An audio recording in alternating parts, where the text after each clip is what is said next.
আপনার হচ্ছে পাসপোর্ট, এটা হচ্ছে আপনার মানি রিসিপ্ট, ঠিক আছে। 30,000 টাকা আপনি পে করছেন এবং মালয়েশিয়ার জন্য আমাদের কাছে ফাইলটা জমা দিয়েছেন। আমরা টোটাল সময় নিয়েছি 15 ওয়ার্কিং ডেজ, আপনার কাছে মিনিমাম 1 মাস সময় নিয়েছি।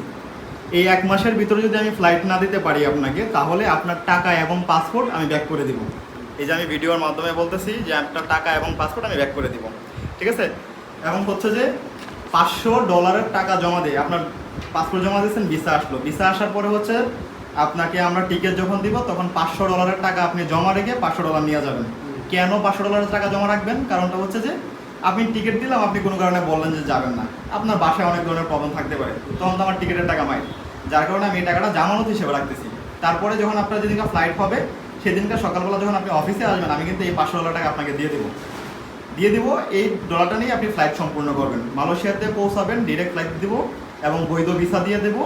মালয়েশিয়াতে পৌঁছাবেন, পৌঁছানোর পর আপনি যখন ইনশিওর করবেন আমাকে যে ভাই আমি পৌঁছাইছি, তখন হচ্ছে যে আপনি আমার ব্যাঙ্ক অ্যাকাউন্টে, অফিসের ব্যাঙ্ক অ্যাকাউন্টে পুরো টাকাটা পে করে দিবেন, আপনাকে আপনার ঠিকানায় আমরা রিলিজ করে দিব। এই টোটাল ঘটনাটা ঘটবে 30 দিনে, ঠিক আছে। এই যে আপনি টাকা পে করলেন, এই যে মানি রিসিপ্ট দিলাম আপনাকে, একটু কাইন্ডলি চেক দিয়ে নিবেন।